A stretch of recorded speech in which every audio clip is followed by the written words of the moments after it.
Olá, muito boa noite. É bem-vindo a Novo Tempo Portugal. Bem-vindo a este encontro com Deus. Que prazer poder estar aqui consigo esta noite. Que prazer poder abrir consigo a palavra de Deus. Que prazer também podermos orar juntos. Esta noite eu quero convidá-lo, antes de tudo, a cantar.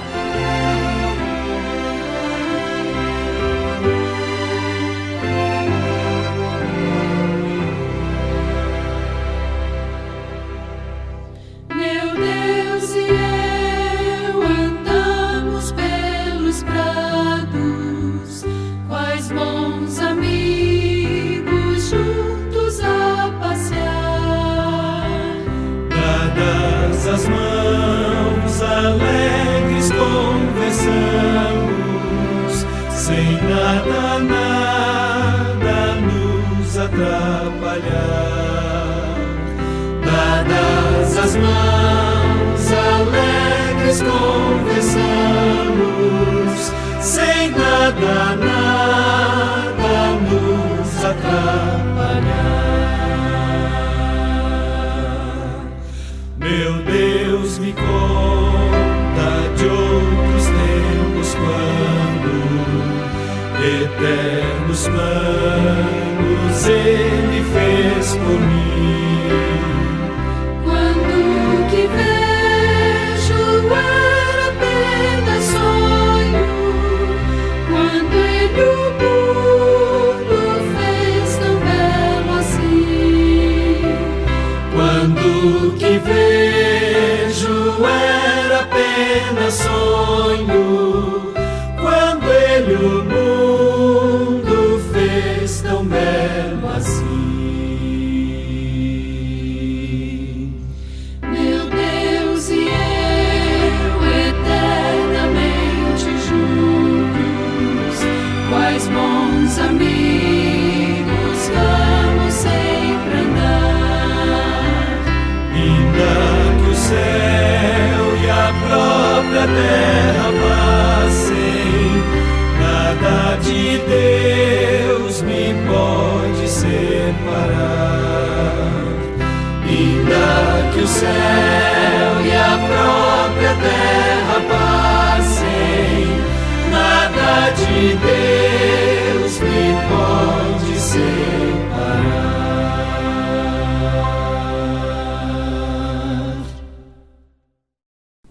Que belo cântico acabamos de ouvir, ou talvez todos pudemos cantar. Mas agora eu quero convidá-lo para um momento de oração. E este é o momento de agradecermos a Deus. Agradecer por quê? Agradecermos, naturalmente, pelas bênçãos sem fim que temos recebido, pela sua proteção, pela forma como Deus tem também agido na minha vida, na sua vida em particular. Por isso, vamos elevar a nossa voz ao Senhor em gratidão. Eu convido, aí onde você estiver, a inclinar a sua fronte, a fechar os seus olhos, e então vamos ter este tempo de oração. Ó querido Pai, esta noite nós elevamos a nossa voz a Ti para Te agradecermos, com a certeza que nos deste pelo Teu Espírito e pela Tua Palavra, de que Tu nos ouves, de que o Teu ouvido não está surdo, nem a Tua mão está encolhida, mas Tu, Senhor, contemplas o coração contrito e humilde. E é por isso aqui que nos queremos humilhar diante da Tua face e pedir-te, suplicar-te a Tua misericórdia, mas louvar o Teu nome. Louvar, Senhor, pelas bênçãos que Tu tens derramado sobre os Teus filhos, mas louvar-te sobretudo porque Tu és Deus, porque Tu reinas e Tu, Senhor, podes transformar, mudar a nossa vida. Abençoa cada amigo, cada amiga que está na sua casa ou no seu carro, onde estiver, a ouvir-nos, a ver-nos. Ó Senhor, que os abençoes consoante as suas reais necessidades. Entregamos-nos esta noite nas Tuas mãos, no momento em que vamos abrir a Tua Palavra e partilhar a todos esta mensagem maravilhosa que vem de Jesus. Que o nosso coração possa ser receptivo. Senhor, permite que isto aconteça, pois te pedimos em nome de Jesus. Amém. Meu amigo, minha amiga, durante o tempo que aqui estivemos a falar sobre o Espírito Santo, baseamo-nos numa das mais significativas promessas de Jesus. É verdade, Jesus dizia: "E eu rogarei ao Pai, e Ele vos dará outro Consolador, para que fique convosco para sempre." Isto está lá escrito no Evangelho de João, no capítulo 14 e no versículo 16. Mas mais adiante nós vemos outra promessa. "Mas aquele Consolador, o Espírito Santo, que o Pai enviará em meu nome, esse vos ensinará todas as coisas e vos fará lembrar de tudo quanto vos tenho dito." O Evangelho de João, capítulo 14, versículo 26. Sabe, quando pensamos no Espírito Santo, quase sempre vem à nossa mente o dia de Pentecostes. Naquele tempo, Deus enviou o Espírito e Ele capacitou dessa forma os discípulos de Jesus para uma grande tarefa, a tarefa de pregar o Evangelho em todo o mundo. Sabemos que a partir daí a Igreja Cristã começou a desenvolver-se de uma forma extraordinária. Vidas foram transformadas, sinais e maravilhas eram realizados. Em pouco tempo a Igreja cresceu, multiplicou-se, desenvolveu-se de tal forma e milhares de pessoas converteram-se ao cristianismo. Mas nós perguntamos: onde estava o Espírito Santo durante o tempo do Antigo Testamento? Sim, onde estava? Qual foi a atuação do Espírito Santo desde o início do mundo? Será que o Espírito não agia para a salvação das pessoas no tempo do Antigo Testamento? Não. A vida e os atos de um elevado número de personagens do Antigo Testamento, filhos e filhas de Deus, são uma prova evidente da operação do Espírito Santo na mente desses homens e mulheres, filhos e filhas de Deus, que se deixaram conduzir por Ele. O que eu vos proponho para os nossos próximos encontros, neste nosso encontro com Deus, é refletirmos juntos sobre a vida de alguns desses personagens do Antigo Testamento. E hoje nós vamos começar realmente com um personagem incrível chamado Davi. Todos nós conhecemos bem a história da vida deste grande homem que se tornou um dos mais importantes monarcas no reino de Israel, Davi. Davi era filho de Jessé. É interessante o significado do seu nome. Davi significa o amado de Deus, ou amado por Deus. Eu imagino quando este menino estava para nascer, os seus pais preocupavam-se e falavam entre eles que nome deveriam dar ao seu filho. E finalmente escolheram este belo nome, Davi, que significa amado, amado de Deus. Eu costumo dividir a vida de Davi em 3 tempos, ou em 3 períodos, se quisermos. O primeiro, o Davi próximo de Deus. O segundo tempo, o Davi longe de Deus. E o terceiro tempo, o Davi salvo por Deus, ou resgatado por Deus. Vamos analisar estes 3 pontos esta noite. Repare bem, nós ficamos realmente impressionados com os feitos que Davi realizou. Ele realmente era dirigido pelo Espírito Santo desde a sua infância. Sabemos a história que nos é relatada na palavra de Deus a respeito da vida de Davi quando ele ainda era um moço. Ele apacentava os rebanhos do seu pai, Jessé, e um dia apareceu por lá um leão, e de outra vez apareceu por lá ainda um urso, e ele enfrentou o urso e venceu o urso. E diz que ele enfrentou o leão, e a Bíblia diz que ele lutou com o leão e o rasgou como quem rasga um cabrito de alto a baixo. Impressionante! De onde vinha esta força física de Davi? Esta força física de Davi era exatamente a mesma força que dirigia a sua mente, que dirigia o seu coração.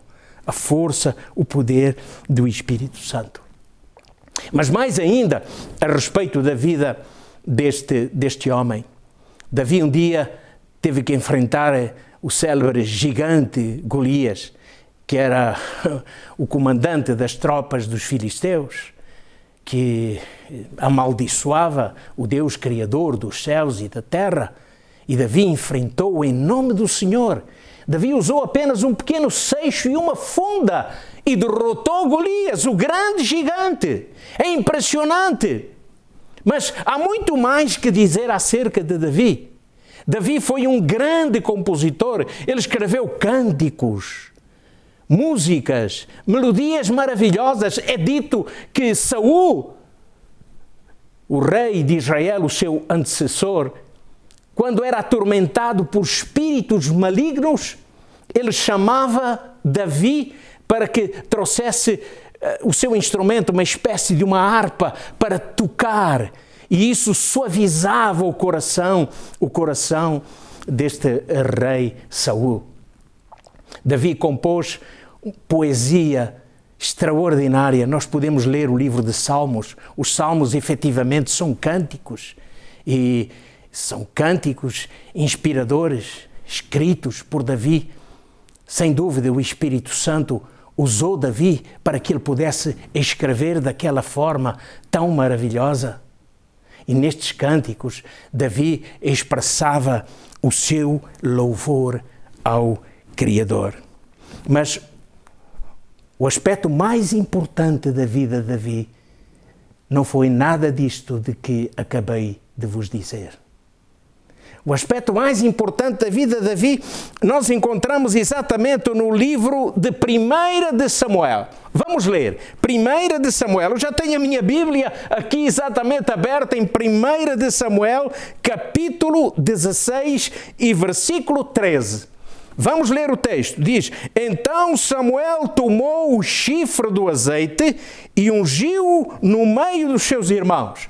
Aqui está a falar de Samuel, o profeta do Senhor, o servo do Senhor, que foi ter com Davi na casa do seu pai Jessé para o ungir.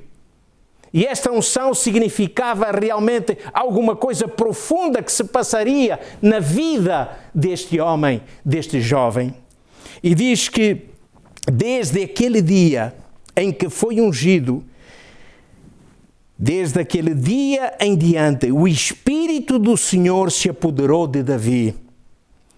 E então Samuel se levantou e voltou para Ramá. Este é sem dúvida o ponto mais importante da vida de Davi. O momento em que o Espírito Santo, de uma forma especial, se apodera de Davi para que ele pudesse realizar uma grande obra. Este é o amado de Deus. Mais adiante, é dito a respeito de Davi que ele era o homem segundo o coração de Deus. E o que é que significa ser o homem segundo o coração de Deus?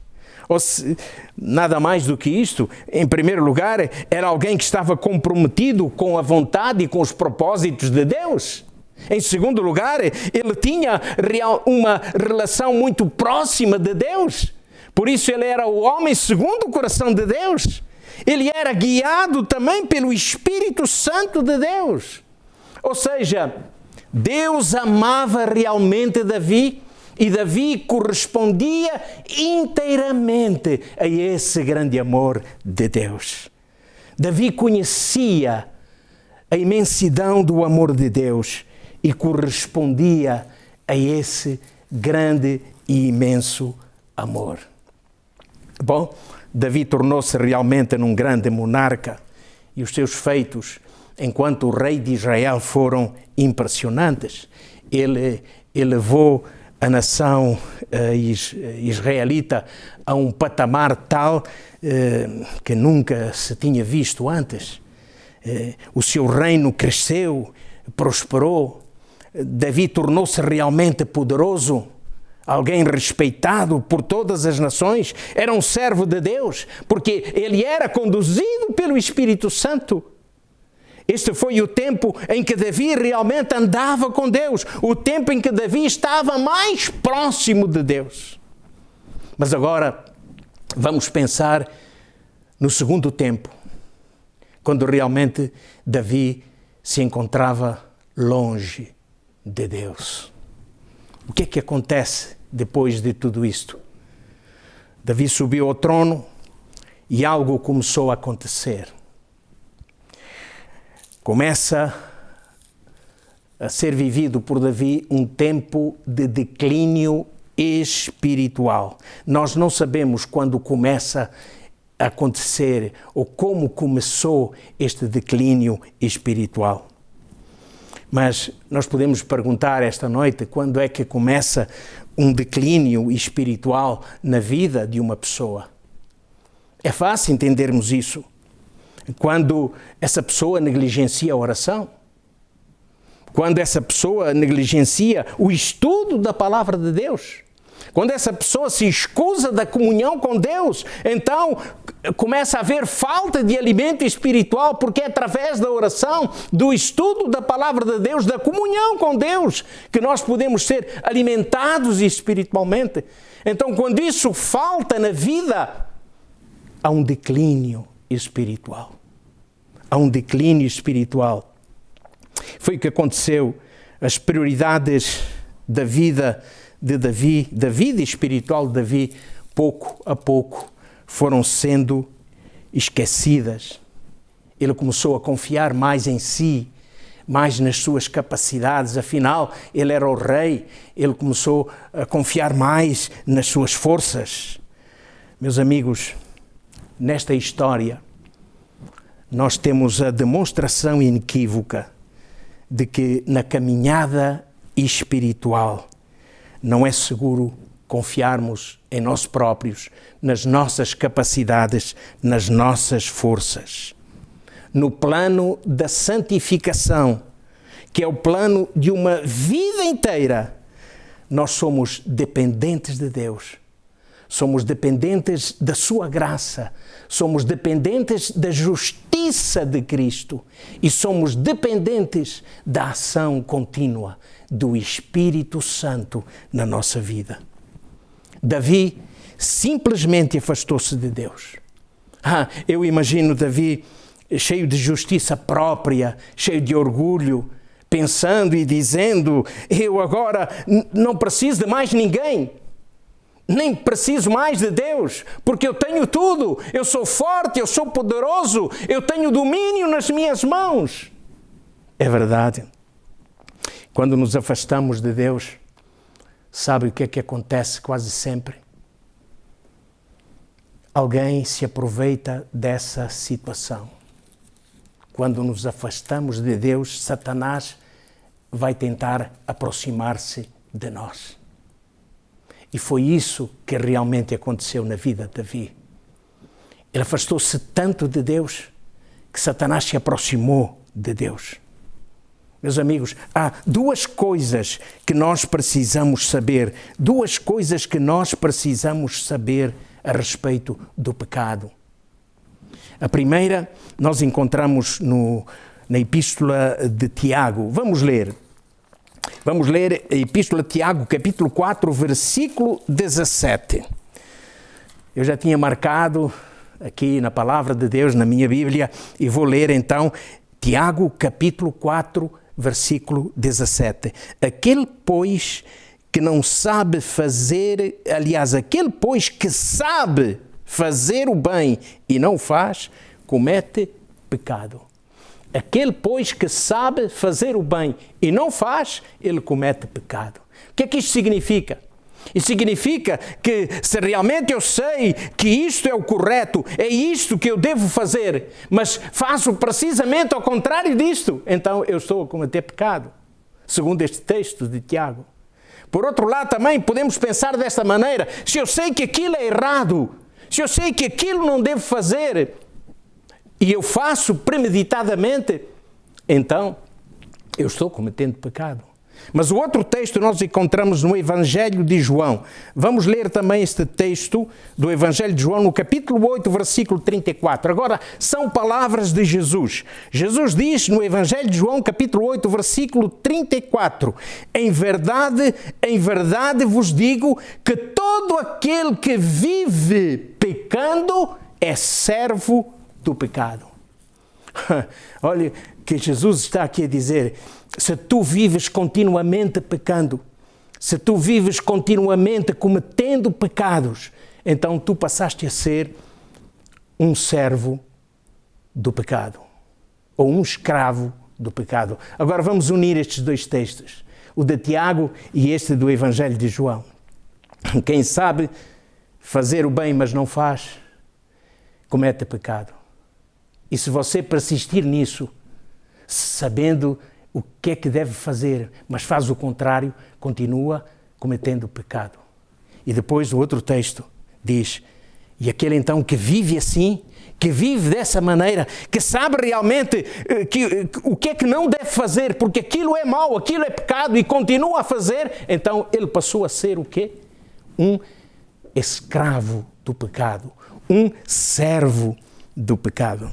Davi tornou-se então nesse escravo, sim, nesse escravo do pecado, a tal ponto que premeditou, engendrou uma artimanha para matar um homem que lhe era fiel, absolutamente fiel, o chefe, o comandante das suas tropas. Para quê? Simplesmente porque ele cobiçava a mulher desse homem. E para ficar com a mulher desse homem, ele mandou-o para a frente da batalha, como nós sabemos. Ele cometeu homicídio, cobiça, adultério. Davi era escravo do pecado. Bom, mas sabe uma coisa? Felizmente, que nós podemos falar do terceiro tempo da vida de Davi. É verdade. Aquele foi o período mais negro da vida de Davi. Mas agora vem um outro período. E quando é que começa? Começa no dia em que um homem chamado Natã, ele vem ter com Davi e coloca o seu dedo no nariz de Davi e o acusa de todos os crimes que ele cometeu. O acusa do seu homicídio, o acusa do seu adultério. E isso faz o quê? Faz com que Davi caia em si. Lembra-se da história do filho pródigo? A parte final dessa história é fantástica, quando diz lá que aquele jovem que estava agora no meio dos porcos, a comer as bolotas, a comida dos porcos, ele caiu em si. Caiu em si por quê? Porque o Espírito Santo agiu sobre a sua mente. E o Espírito Santo não tinha desistido deste jovem.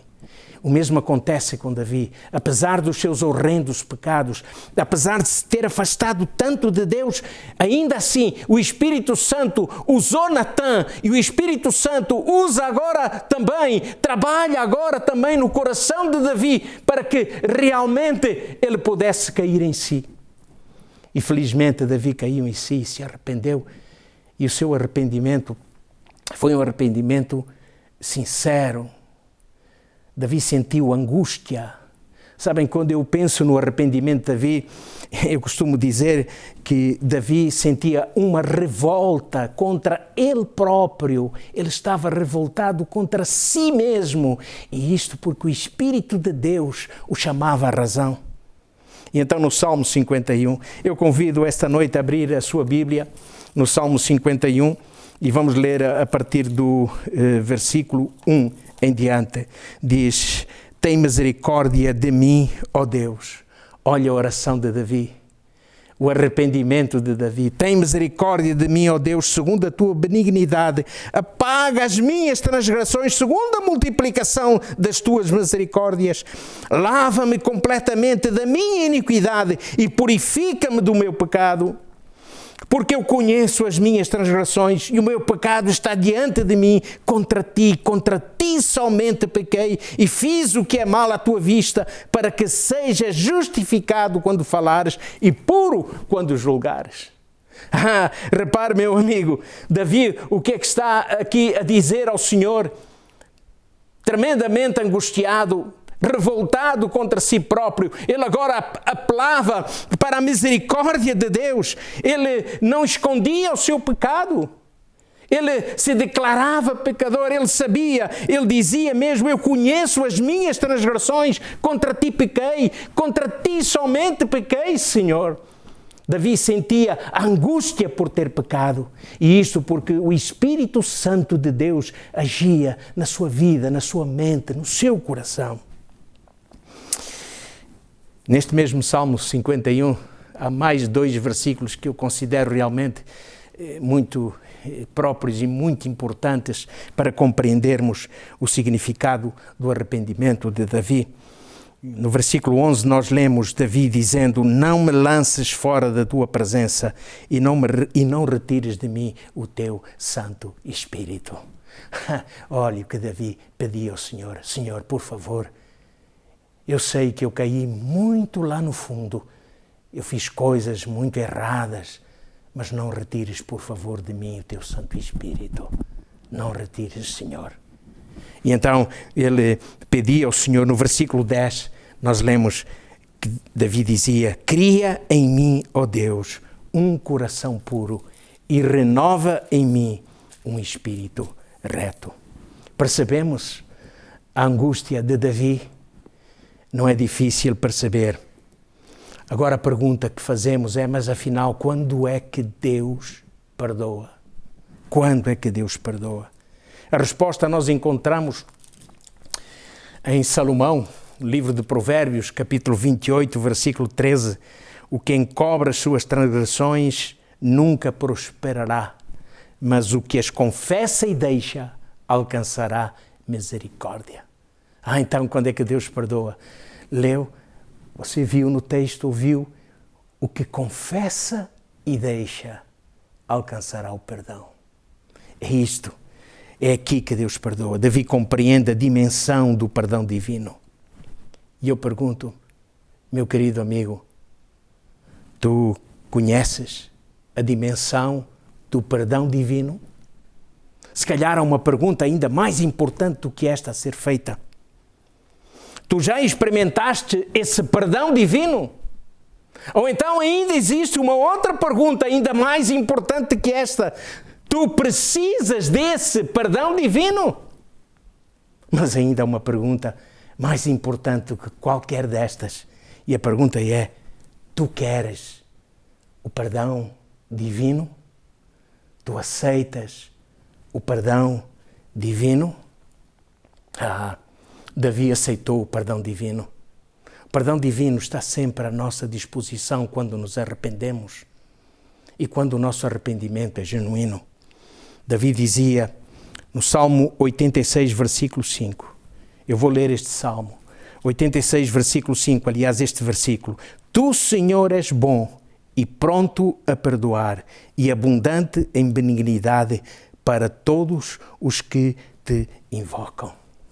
Tu és bom, Senhor. Foi esta a conclusão a que Davi chegou. Tu és bom, Senhor, és pronto a perdoar. A tua benignidade é para sempre. Meu querido, Davi recebeu o perdão e foi restaurado, foi resgatado, foi salvo da escravidão do pecado.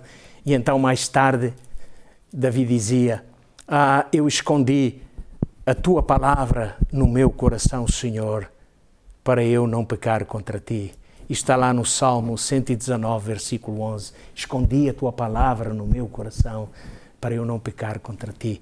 O pecado tinha sido tão amargo na sua vida que ele agora dizia: não, eu escondi a tua palavra no meu coração para eu não pecar contra ti.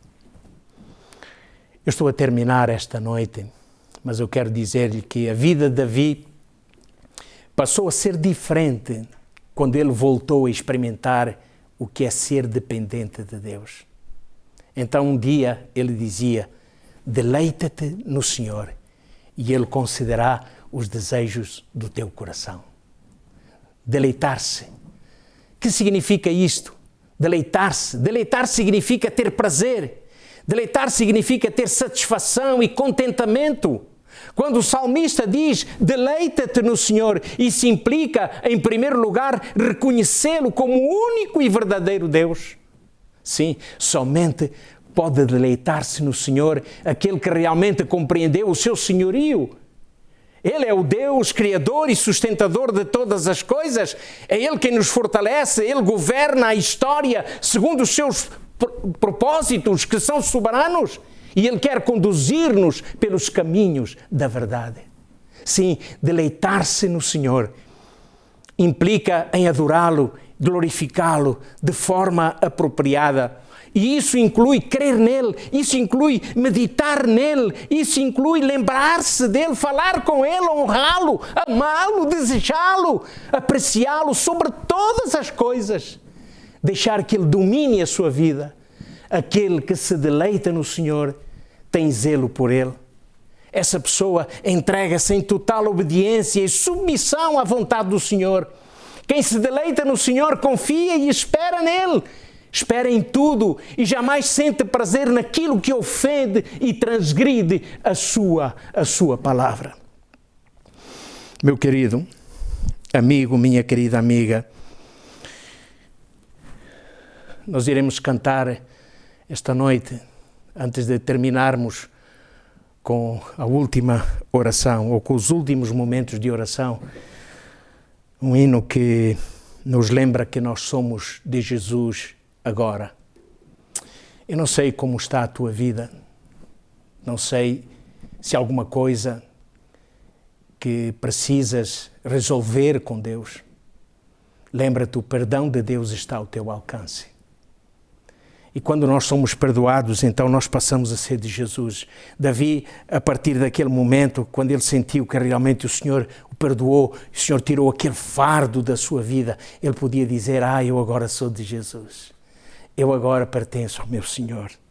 Nós somos de Jesus quando vamos a Ele tal como estamos. Tal como estamos. Não deixe que esse trabalho seja feito apenas pelas suas forças. Confie também na força do Senhor. Nós somos de Jesus quando somos perdoados por Ele. Mas eu quero dizer-lhe uma coisa. Não se esqueça do que lhe vou dizer agora, porque ninguém é um caso perdido para Deus. Ninguém. E Jesus veio morrer por si, por mim e por si também. Vamos cantar, eu sou de Jesus.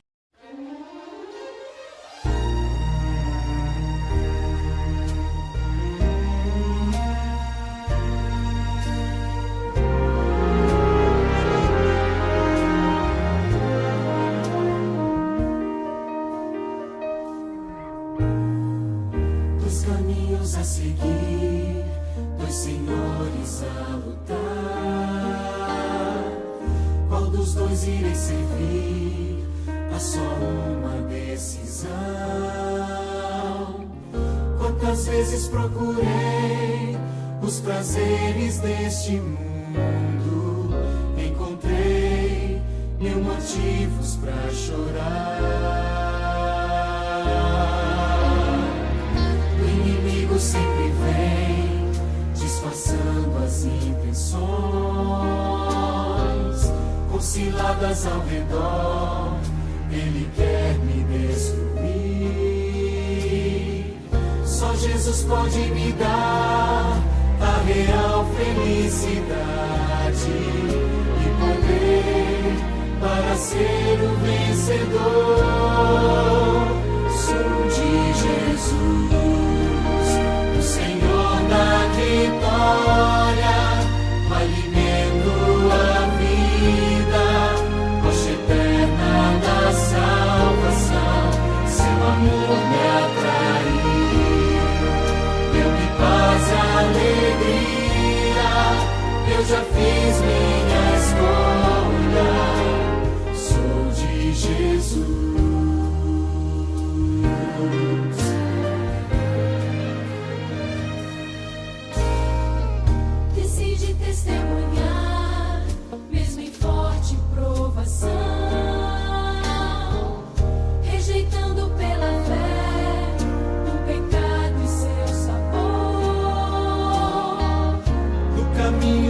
Jesus, estarei sempre seguro. E assim eu prossigo rumo ao céu. Sou de Jesus, o Senhor da vitória, o alimento, a vida, rocha eterna da salvação. Seu amor me atraiu, deu-me paz e alegria. Eu já fiz minha escolha, sou de Jesus. Mais do que em qualquer outro tempo, o momento é de escolher, sem temer, sem hesitar.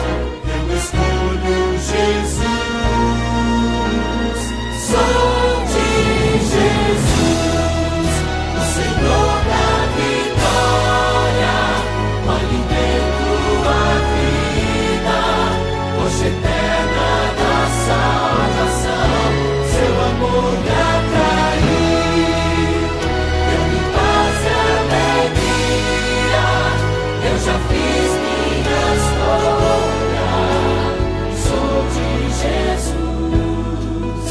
Eu já fiz minha escolha, sou de Jesus.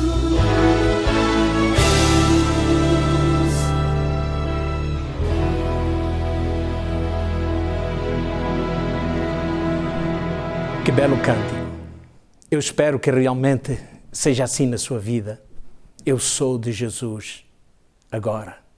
Meu querido amigo, eu quero convidá-lo a orar esta noite. Nós iremos orar por si aqui. Mas olhe, deixe-me dizer-lhe, se realmente quiser ter um momento mais pessoal conosco, pode ligar para o nosso número de telefone 933 93 92 91. Nós teremos muito prazer também em orar consigo. Mas esta noite nós vamos pedir a Deus que perdoe os nossos pecados. Se você realmente tem no seu coração alguma coisa que o aperta, quer libertar-se dela, neste momento, feche os seus olhos, inclina a sua fronte e aí onde está, ore ao Pai que está nos céus. Vamos orar.